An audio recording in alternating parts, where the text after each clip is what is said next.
Hello, beautiful souls. I'm so excited to invite you to my powerful new series on my Soul Awakening podcast, A Journey of Living Karma and Dharma. In this series, we'll explore how karma shapes our path and how Dharma guides us towards our soul's higher purpose. It's all about living with intention, alignment, and inner truth. I'll be live streaming every Tuesday at 1 p.m. Pacific Standard Time on YouTube beginning September 2nd. So you can join me in real time, connect in the chat, and be part of the energy as it unfolds. I truly hope you join me for these soul deep conversations, reflections, and awakenings. Come with your heart open, your spirit curious, and let's walk this journey together. With much love and light, Sandy.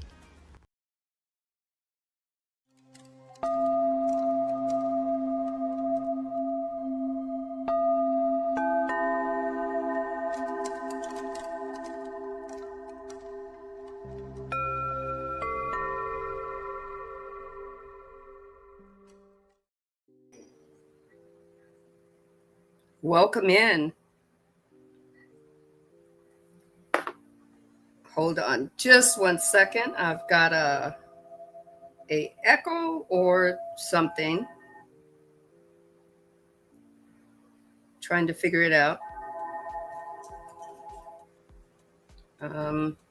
Can't figure it out, so we'll just let it go. All right. So here we are. Soul Awakening Podcast. The journey to you living your karma and dharma. And I said it exactly that way. We have been taught or told that we have to cleanse our karma, and that we have to heal our karma, right? But most of us are never taught about the dharma part, and that the fact is that we have to live both. It's an integral part of our growth and our expansion, of our shifting and our evolution, right? We're taught that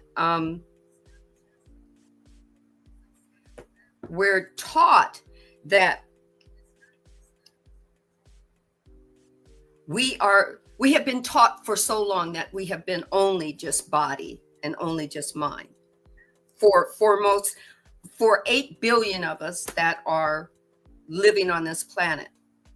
And then those of us that are having a recalling or an awakening, then we start to learn more about knowing thyself. And we start learning that there's an infinite amount of ways for us to know ourselves. Because we have authors, and we have songwriters and lyricists, and we have motion picture screenwriters that are writing all these stories. And then we have authors who are writing all these books and getting all these downloads or implodes or uploads, and they're gifting their information to us. And they're gifting it with a little of their perspective, because that's how they lived life, right? Or some of them didn't just live, they didn't go out and live it. They didn't go out and embody it. They just wrote it and put the book on a shelf. Well, with life, we can do that. We can learn all we can learn, and then put our information on a shelf and go live a different way. Unbeknownst to us, the universe is still listening to us. The energy that is constantly in different frequencies, all at the same time for us, is creating from what we consciously do. And I say consciously this way, that we are conscious human beings that know that we're living. We know two things: that we're living, and the second one is that we will die. We are not aware that we can choose or make or create how we live. And that will either be through your polarity, upper or lower, or your karmic or your dharmic. Okay, so let's get started. Here's a little breakdown. Karma means action. All right. Karma means action based off of human words, wherever they come from. Okay. Action or deed or work. The action of. It also refers to the spiritual principle of cause and effect. Your action takes shape and creates your now or your future now. Right? Dharma is also, karma and dharma are both Sanskrit. They're both Sanskrit words. And dharma, its foundational term is, it varies. Okay. The way I learned it is it depends on the context, but it generally means the way of living, the direction of living. Some might say just and proper, or some might say cosmic living, maintaining harmony. It depends if you're studying Buddhism or Pali or the Dharma. The Dharma, that's it's spelled Dhamma. They have many different teachings of it, so you might get it from many different ways. You might read it differently from many different books. It varies in context. It varies in religion or tradition, whether it's Buddhism or Jainism. I think that's how they pronounce it. I'll spell it for you. Jan or Insim, or Sikhism. I think it's Sikhism. But generally, it can mean the way, moving the way. It means that if you're in your karmic, whatever the karmic is, a negative karma or a positive karma, it shows you where you're at. And then dharma says feels where you want to go next. Dharma comes from the root Sanskrit, right? Which means to maintain, to hold, or support. That's another definition. Dharma is also known to hold things together. Whether you might want, some people might call that moral, or some people might call that the natural order. It depends on where you're coming from with your karmic action and your dharma relief or movement. We're meant to do both. We're meant to do both. Right? Or I say right because I'm just stating a fact for me the way I learned it, and it was in the flow that I needed. So right means I'm just making a statement. It doesn't mean you have to say right. You take what resonates with you. If you're learning it for, the first time, right doesn't mean it's right for you. Right? See? Okay, the etymology of karma means that it also, the root is in Sanskrit as well, and it means to do, to take action, to act. You can react, that's part of karma, or you can take right action. That means the action that you're taking is discerning.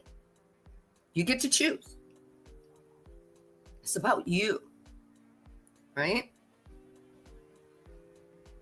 It's believed that in our not English language, but human language, the word literally means action, deed, or work. Take what resonates, leave what doesn't. So let's talk about the philosophical meaning of karma. I had to break these down for myself. In Indian philosophy, Hinduism and Buddhism and Jainism and Sikhism, karma refers to the law of cause and effect. We talked about that in the episode of the embodying the universal laws. That was one of its segments, right? Every action has a consequence, or as if you want to say a reaction, or if you might want to say good actions lead to positive outcomes, bad actions lead to suffering or negative outcomes. Either one is present in your now moment or your future now. Guess what? Our free will decides that. Our free will decides where we're at. Take what resonates, leave what doesn't. We're not meant to fix one, to not have a karmic problem. It's part of life. Life will bring that up to you. I remember hearing Michael Bernard Beckwith say that karma is a drop-off point. It tells you where you're at. And then now I get to add to that Dharma. Dharma is the universal map that tells me where I can go from that place where I'm at. Take what resonates, leave what doesn't. Karma has different traditions, different influences. Some believe it affects the next birth that happens, right? Or not. There's infinite amount of information that we can receive on it. We can use a bit of this and a bit of that and stir it all together and make what resonates for us in our now moment.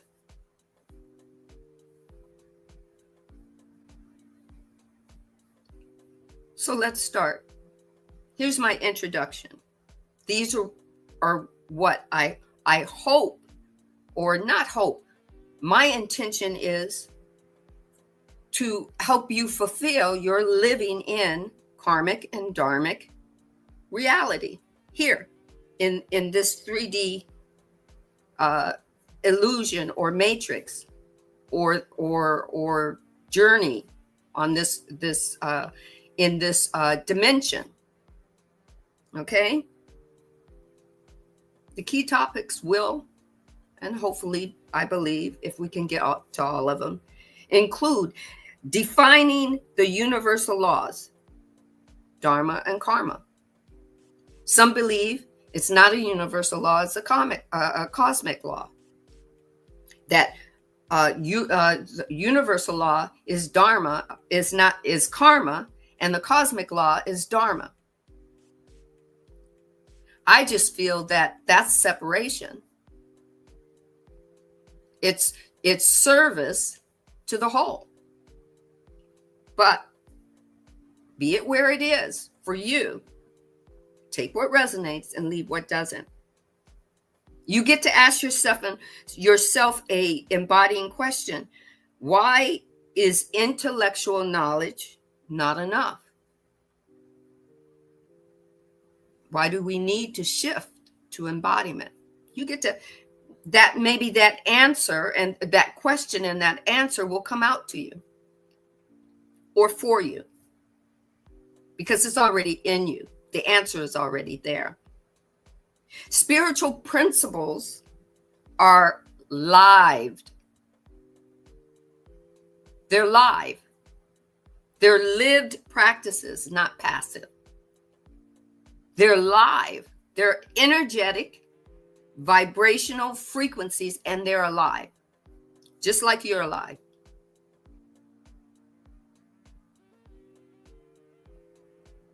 Growth and expansion.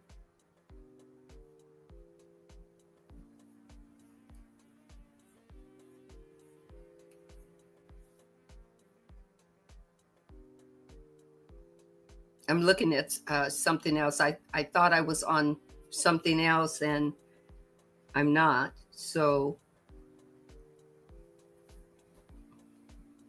that's me, Gemini. I get kind of going, what's going on.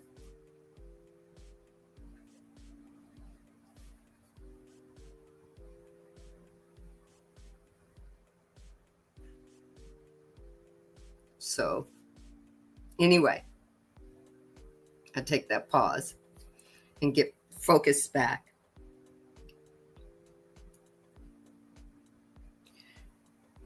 So let's start.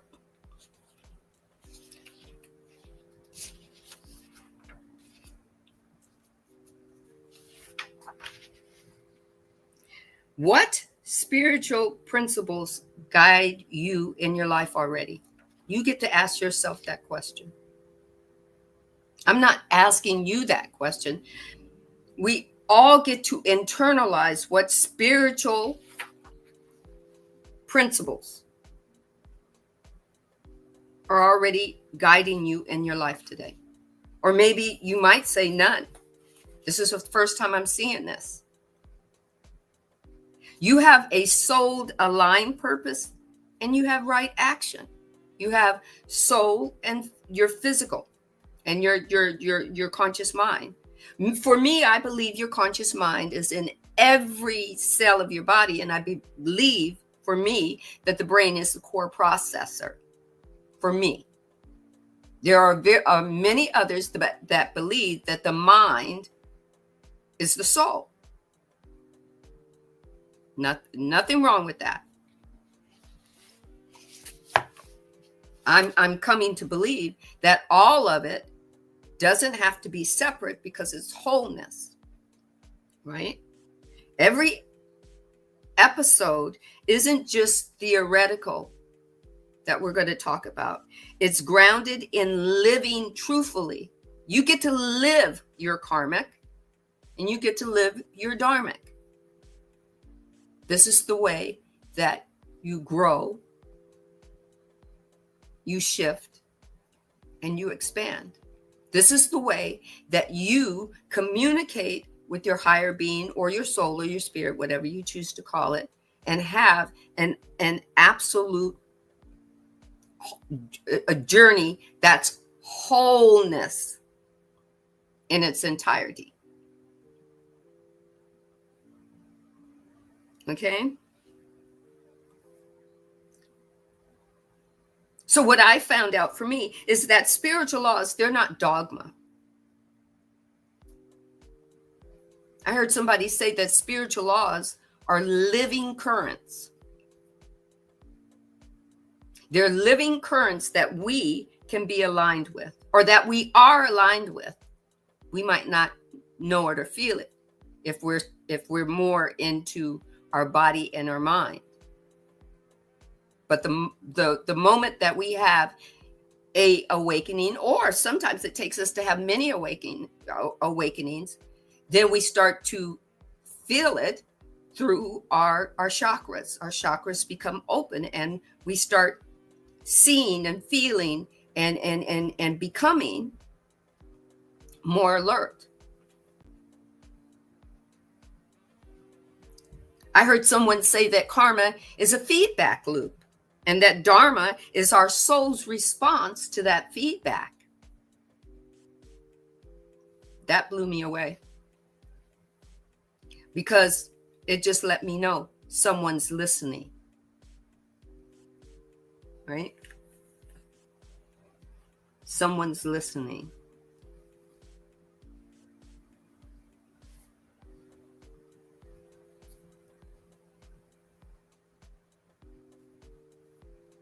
So if my dharmic action is, if my karmic action is being listened to by my dharmic energy, I get to ask, where am I going to go now? And if it's personal to me, it's and I mean personal, not that my karma is going to be, oh, here, I've heard this. Karma is a bitch. Karma is my knight in shining armor. Karma is going to get you for what you did to me. If it's personal, what I put out will come back to me, and what the person put out towards me will come back to them. And now I understand it comes through Dharma saying, where do you want to take this now?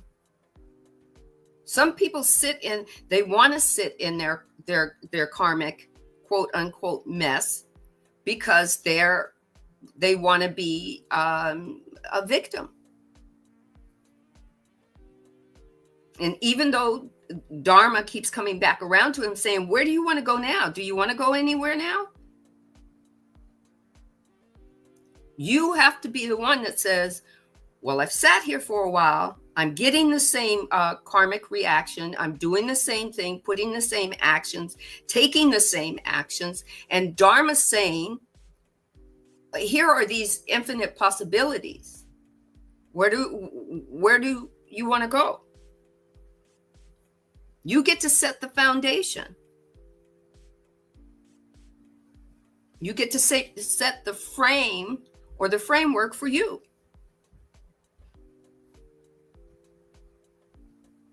So here, maybe we'll say it a different way. Universal laws are not imposed by external authority. Nothing external. It's all from within, because you're part of wholeness. You're part of the divine. They are more like truths about how energy moves. Energy can move subtly. It moves regardless of whether you believe it or not. It can be just that subtle. But the energy is always giving you what you want, whether you're believing it or not. You're just living, so the universe says, okay, your wish is my command. I'll do what you want. But you're saying, well, life is fucking with me. I can't catch a break. Why am I always dating the same people that are wrong for me? Why am I always getting new jobs that aren't right for me? Why am I always working for people who hate me? You're in a karmic loop. Karma is action. And you choose the action. That blew me away. That changed my whole statement of how I saw life.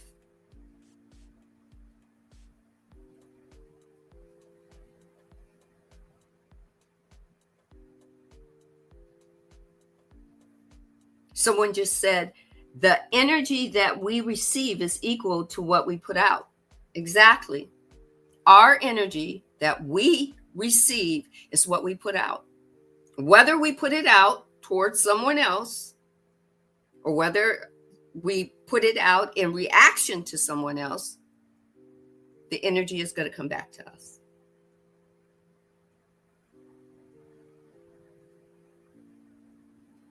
It's your drop-off point for you and where you're at.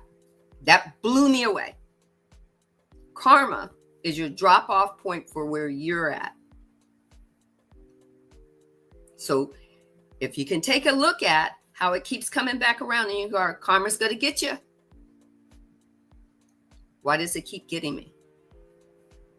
Because Dharma is right there saying, within this blueprint, you can change it at any time where you want to go, right?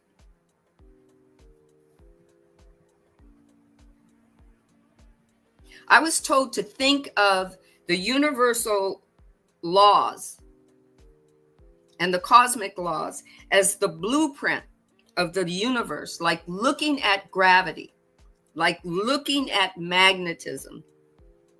But look at it through my third eye. Look at it through the spiritual, energetic level of the divine shifting. If we can say, and there's a lot of us that say, oh, there's so many dimensions and so many, vibrations and quantum energy, and we do that, but we fall back on the human part of it, and we say, no, I can't go there. That won't work for me. I don't think energy works there. We put the limitations on energy, and then energy says, okay, that's your karmic. You keep doing that. Let it be so. Dharma is energetic energy that needs your permission to do, to go, to be, to shift, to expand, to evolve. You get to do both. What a glorious choice. We talked about the higher polarities and the lower polarities, and we get to play there. If we don't play in a lower polarity, we don't know to tap into a higher polarity or what we need when the lower polarities aren't serving us. Right? When you align with the universal laws, the law of cause and effect or karma, and you align with that cosmic law, if that's what they believe to call it, of Dharma, you experience both a journey through growth and an experience of harmony because you grew. An experience of clarity because you grew. You experience how you flow through life. You experience how you surrendered or you didn't surrender. You get to experience this. It's part of your journey, right? You get to integrate both Dharma and karma, or karma and Dharma, no matter which way where you put them. You live both experiences.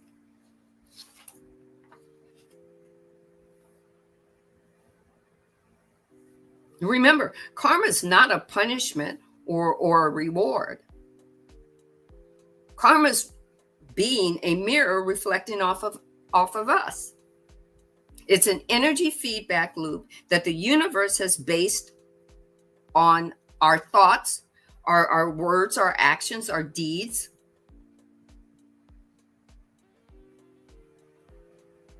Think of it as an energetic echo. An energetic echo that helps you course correct.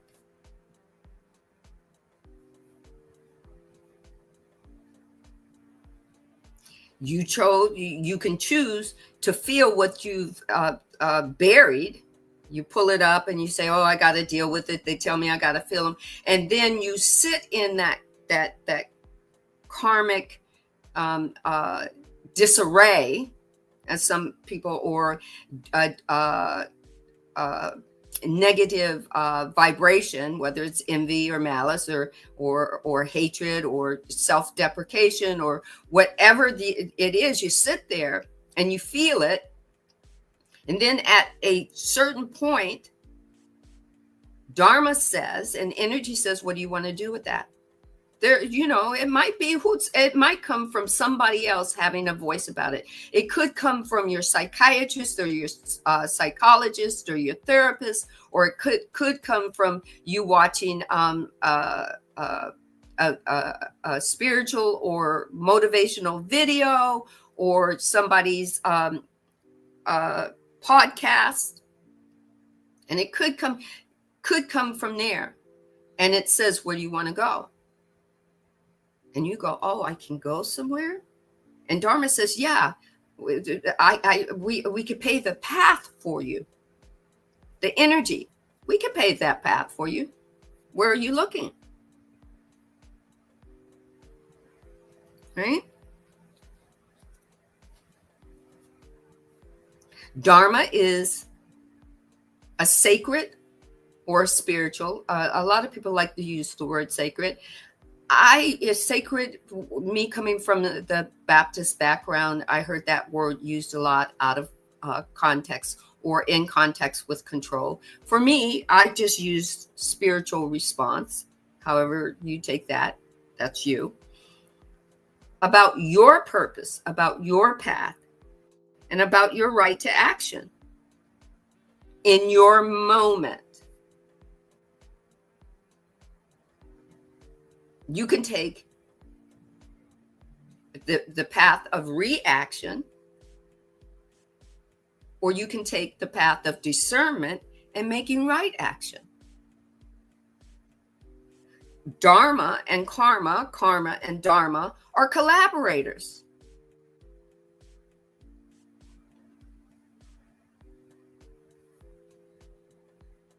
So karma shows you where you're at in your now moment. Dharma is how you step forward consciously, or I would say aware, being aware of where you're stepping from. And then, therefore, you're aware of where you're stepping from, and you now become aware, consciously aware you're stepping to.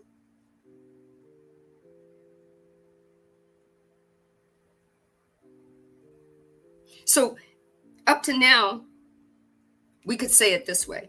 Karma isn't a punishment system. It's a spiritual or sacred mirror. It shows you the energy that you're putting out so you can evolve. Dharma is your soul's response to the mirror that's reflecting back to you. It's the way you choose to walk, forward or backward. But hopefully you're aligning with your purpose and your truth. Hopefully. It's up to you. You're the key in this.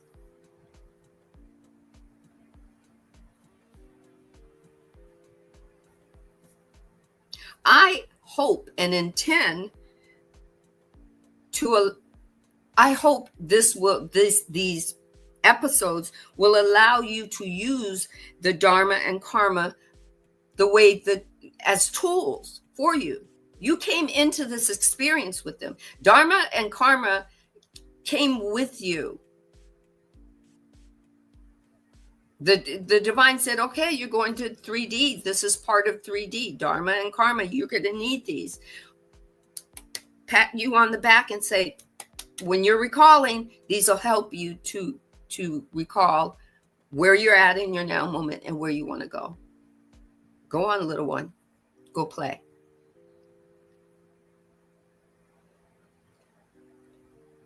And well over almost 9 billion people on this planet all have it. No one was left out.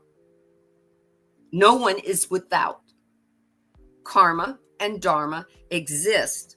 You just got to go find it within, not outside. Right?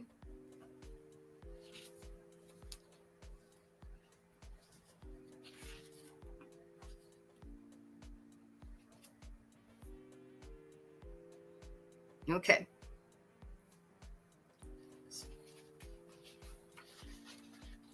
So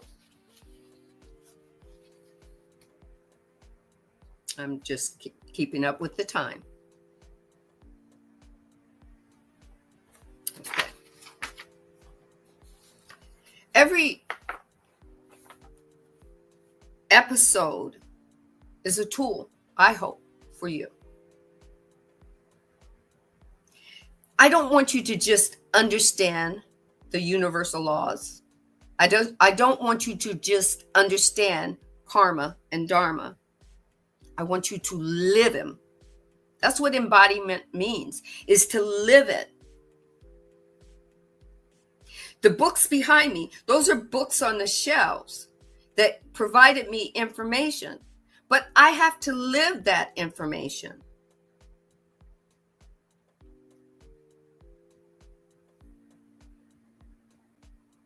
Exactly.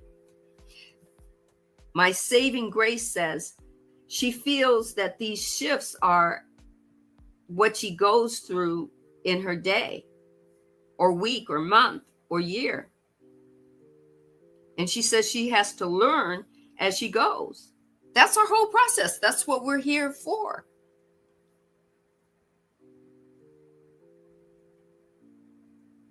Right? That's what we're here for.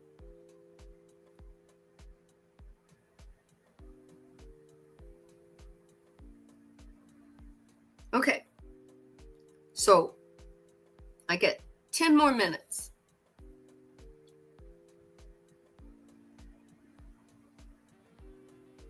My hope is that you live your Dharma, your purpose. You create your conscious or aware karma.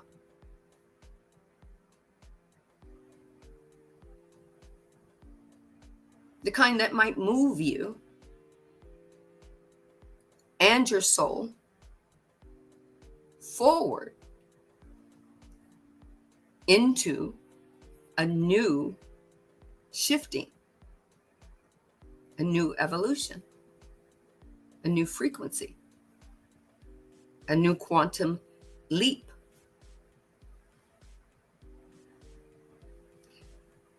I could hope that you wouldn't move backwards, but hey, if that was what was meant to be for you in order to learn, who am I to tell you what you can or should not do? But karma is going to tell you where you are right now at this moment. It's your drop-off point. And Dharma is going to show you the path that you can take from many different infinite possibilities. It's like looking at the stars and trying to connect the dots.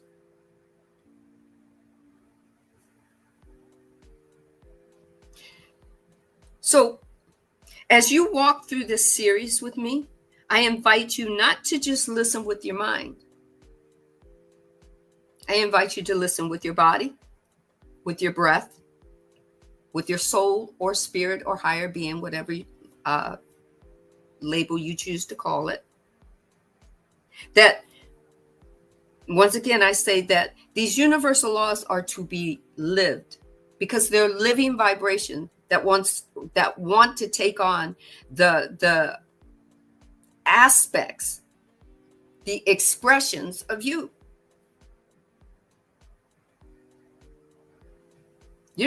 You can memorize them, but that might not work if you're just memorizing them and trying to mimic them instead of embracing them. Instead of asking an embodying question about where am I karmically? And there's more with each universal law. And there are many of them. There are not just the 7 that we studied about last month. There are many more universal and cosmic laws that are open to us. The divine is always opening up infinite possibilities.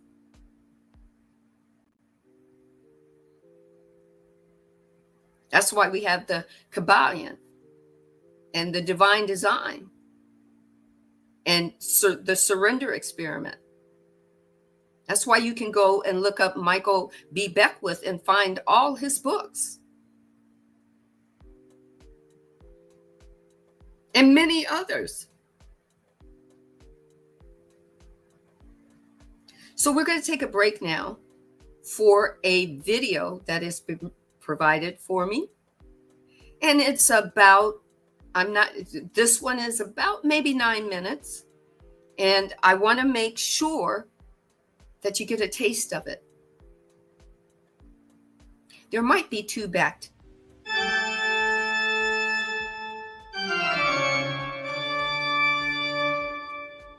Dedicated to the Karmic Board.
The Karmic Board is a body of 8 ascended masters who are assigned the responsibility to dispense justice to this system of worlds, adjudicating karma, mercy, and judgment on behalf of every life stream.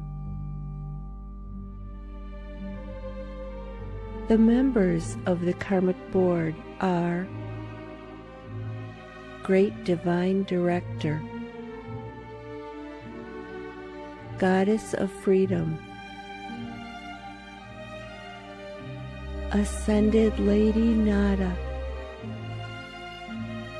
Elohim Cyclopeia, Pallas Athena, Goddess of Truth, Portia, Goddess of Justice, Kuan Yin, Goddess of Mercy and Compassion, Buddha Vairocana, one of the 5 Dhyani Buddhas.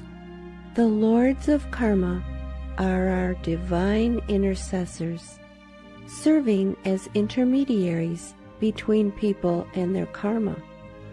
All souls must appear before the Karmic Board, before and after each incarnation on earth, receiving their assignment and karmic allotment before each lifetime, and reviewing their performance at its conclusion.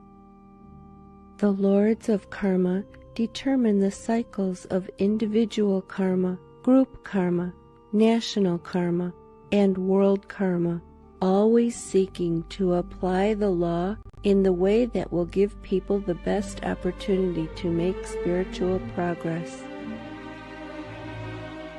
The Masters gave 2 huge dispensations, especially for our time. The dispensation on the 23rd of each month is when, with the help of your prayer efforts, you can ease the karma of the next month for yourself, your family, your country, and the planet. And the dispensation of letters to the Karmic Board is when you can write your requests and then take on a certain number of prayers every day to fulfill them.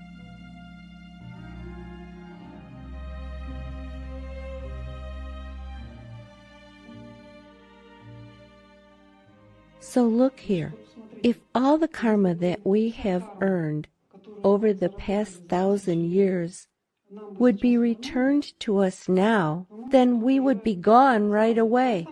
Therefore, God is very merciful. He gives us karma in pieces and in portions, little by little.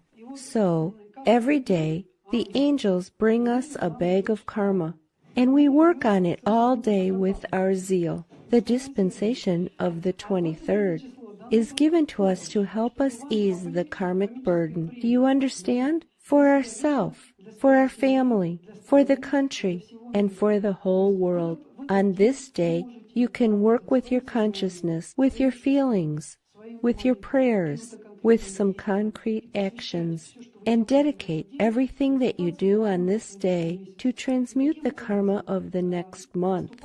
And in this way, you simply facilitate your own karma, the karma of the country, the karma of the planet, and of your loved ones. And the difference of this dispensation, which El Morya gave through me, is that the more people who participate in this practice on the 23rd, the more effective it will be. If you work alone, then yes. But if you have 100 people working, then all your personal efforts will increase 100 times.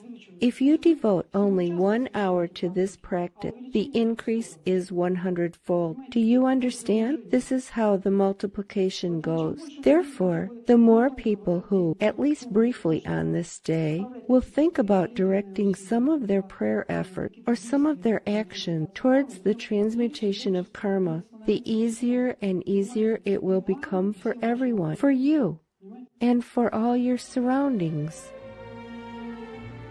The members of the Karmic Board meet at the Royal Teton Retreat to consider requests from unascended mankind. The writing of letters to the Karmic Board occurs twice a year, during the days of the winter and the summer solstices.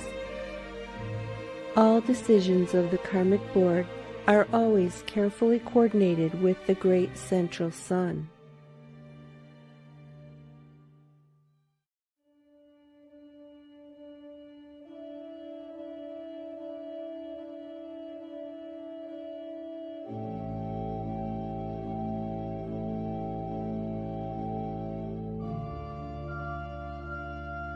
You may apply to the Karmic Board with your letters and requests. Your task is to ask for help. The task of the Karmic Board is to consider your request and to render you the help that the cosmic mercy can render to you. Ask the angels to deliver your letters to the addressee. Do not forget to put your name, last name, the date, and burn the letter. If you decide to keep a copy of your letter, you will find out in some time that much, if not all of your request to the Karmic Board has come true.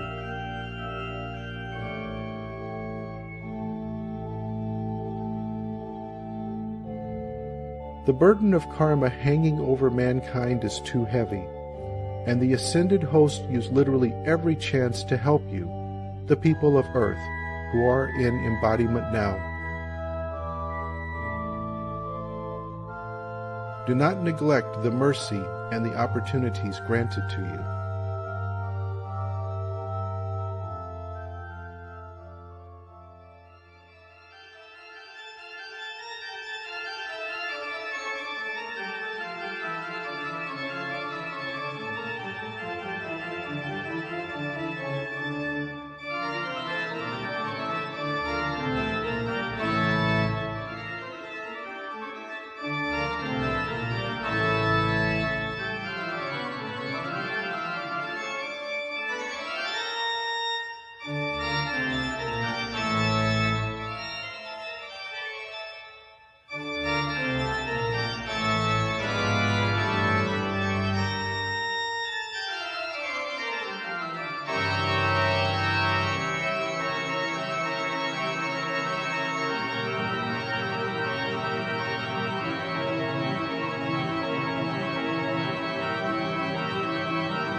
I hope you enjoyed that. Not just enjoy, like for entertainment, for education. Take what resonates and leave the rest. Leave that energy, just leave it alone for somebody else to pick it up that might want it, to use it. And you take what's going to first, number one, grow you through your understanding, shift you, and then evolve you. And then wash, rinse, and repeat with something else. Right?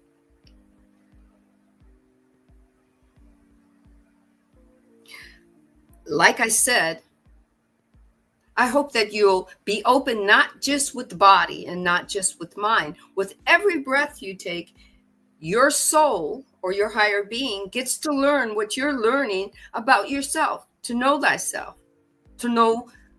thyself and the tools. You came in with every tool. The divine made sure of that.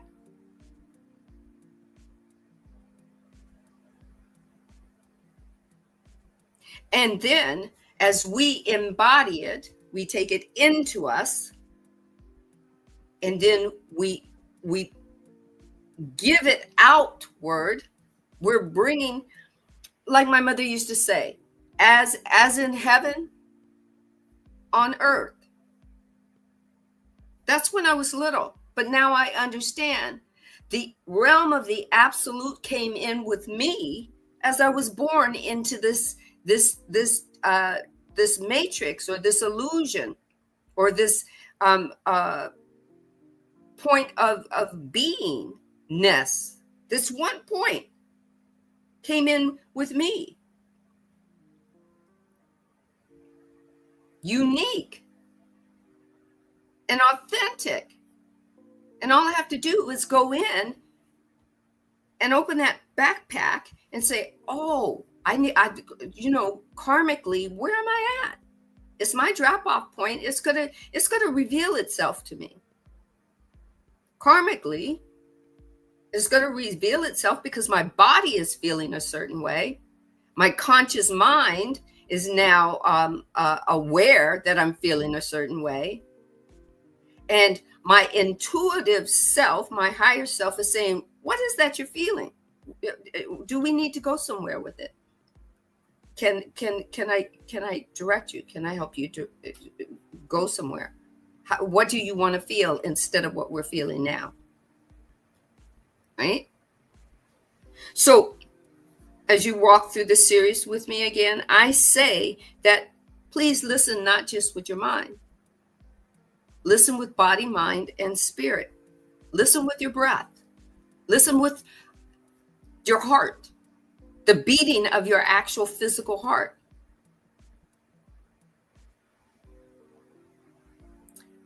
Right? Listen with the breath that you take in with your lungs and that you expel. And listen as your heart beats about what you call your truth.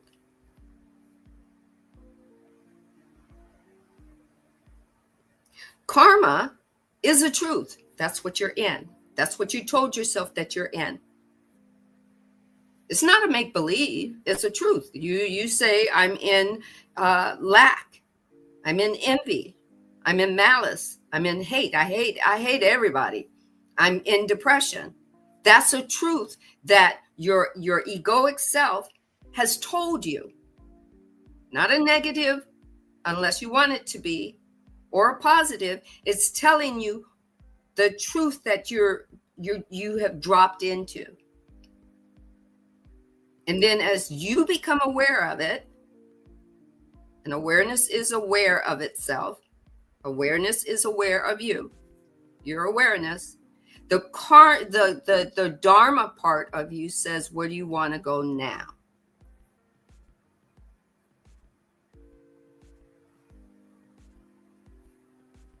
We got one more clip to show you, because I really feel that it's necessary that you get for here, for now, wholeness.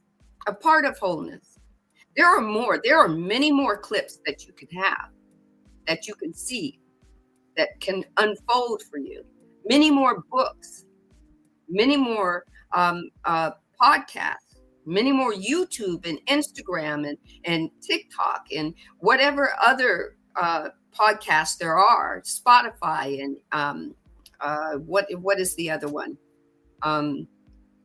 Spotify and I don't know what there's another one that you have on your phone, right? So hopefully we can run that second clip, and then we're going to close. And then next Tuesday, we're going to be on episode 2 about Dharma, karma, and Dharma being connected through the law of oneness. But we've already learned last week about the law of oneness and embodying it. Now we're going to embody karma and Dharma and see how closely connected the law of one is.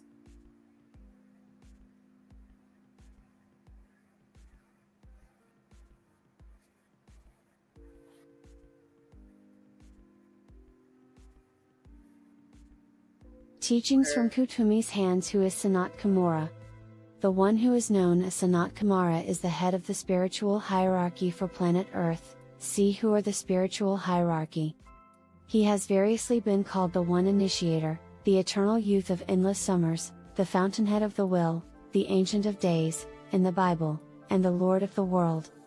Prior to coming to this planet, he had lived 900,000 lives throughout the universe, many of them as planetary saviors and lives of leadership for planetary civilizations. Approximately 18 million years ago, the Solar Logos, the creator of this system of planets, was considering the dissolution of planet Earth because the evolutionary progress of the planet and her life forms was going so poorly, and the planned advancements were not occurring. Sanat Kumara, who was the spiritual leader and lord of the world for the planet Venus, agreed to come to this planet to place it on an evolutionary path more commensurate with the plan of the Solar Logos.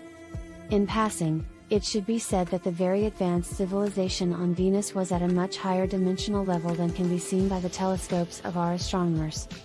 Out of loving compassion and in a sacrificial act of monumental magnitude, Sanat Kumara came to this dark and laggard planet 18 million years ago along with an entourage of 104 great beings who are called the Lords of the Flame in the occult literature of Master Jwal Kul. The spiritual hierarchy and Great White Brotherhood were formed at that time, and the focus of their presence and the center of their activity was called Shambhala, the White Island, in what was then the Gobi Sea and what is now the Gobi Desert of western China. Sanat Kumara could come no lower in physicality than the etheric level, and there remained in his etheric body. His immediate circle was comprised of 6 Kumaras, 3 exoteric Kumaras, or Buddhas of activity, and 3 esoteric Kumaras about whom very little is known. The rest of the Lords of the Flame then made up the spiritual hierarchy of that time and served the purpose and the intentions and the plans of Sanat Kumara. The one who is called the Planetary Logos is the higher self of Sanat Kumara, the first Kumara, and that one is called the Silent Watcher and the Great Sacrifice. All of life on this planet is held within the aura and the consciousness of the Planetary Logos. The energies of the 7 rays are received by the Planetary Logos from the Solar Logos and passed on to Sanat Kumara for distribution to the Lords of the 7 rays in their departments, where they are qualified and transmuted for the benefit of all the kingdoms of nature on the planet and for furtherance of the evolutionary plan. The coming of Sanat Kumara produced an extraordinary stimulation in the evolutionary process by his methods of force distribution and greatly accelerated the evolution of all life on the planet. The germ of mind of animal man received stimulus and became a fit receptacle for self-conscious entities, souls, to incarnate in, and the human kingdom thus came into being, and the self-conscious, rational unit of humanity began its career. All of the other kingdoms of nature received similar extraordinary stimulation for advancement. Sanat Kumara established the path of initiation during mid-Atlantean times as the surest and most efficacious method for spiritual advancement of the sentient life on this planet, and that is the path followed by all whether they are aware of it consciously or not. He is called the One Initiator because he approves and oversees those stepwise advancements in consciousness called initiations. The World Teacher, Lord Kutumi, is the Hierophant at the first two initiations, although Sanat Kumara is there at a higher level. Then Sanat Kumara is the Hierophant beginning with the third initiation, the Transfiguration, which is considered the first major initiation by the hierarchy. His rod of initiation is called the Flaming Diamond. I realize that this is a very brief introduction to the great being who has been with this planet for millions of years out of sacrifice and love for its evolutions, but in its brevity, I thought I could capture more attention and spread the word a little further about the magnificent one who has brought this darkened planet from near dissolution 18 million years ago to the very threshold of an era of peace, love, and harmony during which there will be stupendous achievements brought about by the human race. All of life on planet Earth owes a debt of gratitude to the eternal youth of endless summers. The name of Sanat Kumara. Having said all of this about the great cosmic being that we have come to know as Sanat Kumara, I would be remiss in the constant pursuit of full disclosure and dissemination of enlightening esoteric information if I did not make mention of the fact that Sanat Kumara is not his true name. The real name of this one and only extended expression from the informing life of planet Earth, in whom we all live and move and have our being, is one of the most carefully guarded secrets of this solar system, not just the evolutionary scheme known as Earth. The name is in a language unknown to any of the race of man and has such potency and power and evocative force that it must be considered as one of the most profoundly powerful mantrams in the system of planets, a mantram that invokes the destructive and creational effects of the first ray of divine will and power. Click link to the first ray. Ascended Masters, who are initiates of the 5th degree, are given only the first letter of the true name in revelation at the Ascension initiation, presided over by the One Initiator, SK. Chans of the 7 rays and other 6th degree initiates are provided the second letter of the name. The great ones who form the membership of the Shambhala Council have been made aware of the first syllable of the ineffable name and no more, and this includes the highest of that mighty council, the 3 Buddhas of activity who form a triangulation of protective and assistive cosmic energy around the Lord of the world and who unwaveringly oversee that the divine purpose for this planet is incrementally formulated into the divine plan by the Great White Lodge of Adepts and Initiates. The true name is not to be revealed, however we may rest assured that the name we have been given has been approved by and references the one who lovingly holds the entire planet and all her life forms in his aura. Are you in need of the healing energies of the Ascended Master Kutumi? Visit kutumihands.com.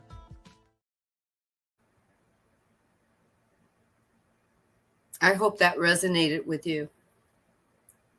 Right? You take a little bit in, or a lot of it in, right? Growth and expansion.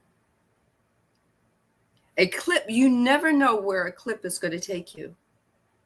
It might drop you right into your karmic moment and go, ooh, this is where I'm at.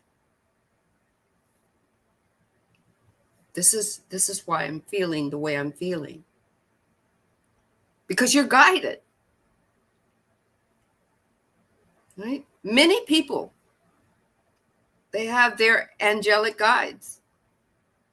I know people who have angels that ride with them in their car, and guides that go with them to work, or guides that watch over their loved family while they're with their family. Everyone has one. Are you embodying it?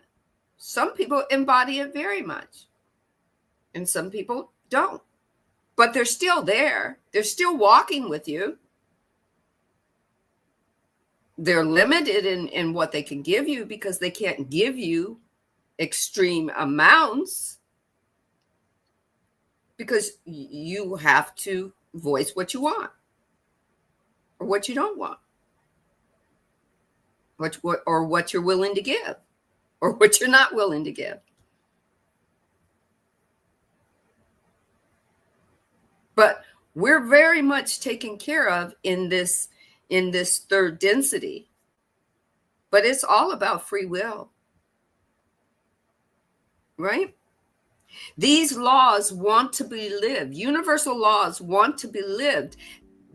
They are living, and they want to be expressions of energy through you. They don't want you to just memorize them, but there's nothing that they can do if that's all you do.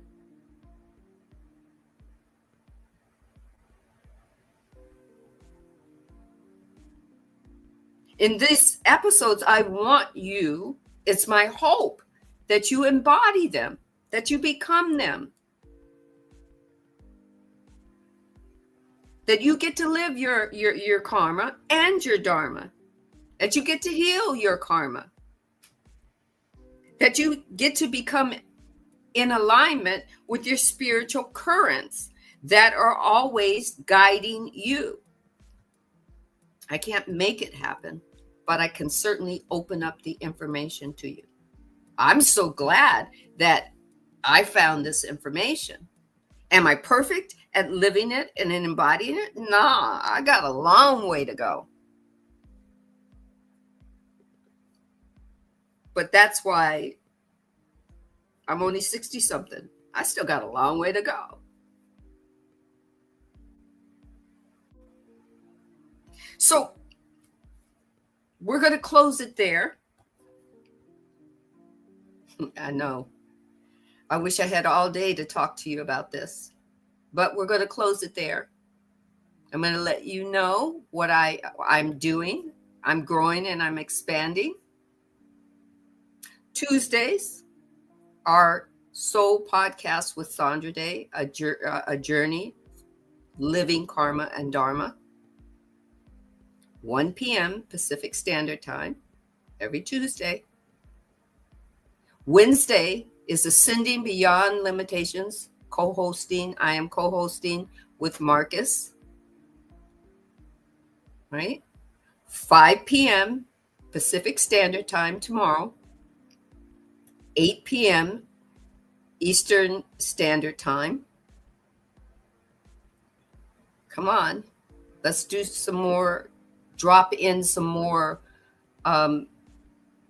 divine knowledge about what we don't know and make it known, right? Thursday evenings, Soul Awakening book read on YouTube, 5 o'clock, 1 hour. And Fridays, yes, it's coming back. My Soul Conversation podcast with guests is coming back Fridays at 5 p.m. Eastern Pacific Standard Time. 45 minutes to an hour. We're going to talk to guests about their awakening, about their growth, their expansion, how they embody life, how they didn't embody life, how they do embody life, where were their karmic drop-off points. So Soul Conversation with Sandra, the podcast, is coming back, and it's Friday. So join me. So I'd like to thank you very much for joining me for this first episode. I hope that you've learned a little something, or even might want to share a little something that you think that I might need to know. Drop it in my DM. You can DM me on my YouTube. You can DM me on my Instagram. Look at my social tab. It'll help you get in touch with me the best way you need to get in touch with me. So I'd like you to keep growing, keep learning, keep expanding, keep shifting, and keep evolving. And then wash, rinse, and repeat. One love, or balanced and wholeness, unconditional love unto you. Be the creator that you were born to be. Why do so many seekers say their lives changed after one weekend in nature? Could a drum beat really open your heart? Come find out at Soul Family Rising. On September 13th and 14th, journey with us to Lake Hope in the heart of Zaleski State Forest, Ohio, for a 2-night elemental drum medicine retreat like no other. Surrounded by ancient trees and fresh air, you'll step into a true soul family, where connection, healing, and laughter are all part of the rhythm. Our flow shops are led by an incredible team. Christina Cheyenne of Sacred Vibrations, Victoria Ann Ilg, Heather Lynn of Heart Alchemy Wellness, and Marcus Christolite of Sacred Light. They'll guide you in elemental practices that bring balance and clarity, tapping into earth, water, fire, air, and spirit. Plus, don't miss our special guest, Chuck Wilson of Walkin' Drums, a master shamanic drum maker whose drum flow shop is truly unforgettable. Whether you're new to drumming or a seasoned spirit traveler, you'll feel the power of rhythm to awaken and heal. All meals, blessed with love and gratitude by Grandmother Katie Singing Eagle, are included, with vegetarian options so everyone feels nourished. Bring your kids, your parents, your friends. This retreat is truly family-friendly, with ages 8 and under free, 9 to 16 just $20, and adults only $55 for the whole weekend. Camping, meals, flow shops, all covered. Just bring yourself, an open heart, and a sense of wonder. Space is limited, so register now by scanning the QR code or visiting the link on our flyer. Questions? Text Marcus Christolite at 513-238-5580. This September, let's rise together. Your soul family is waiting.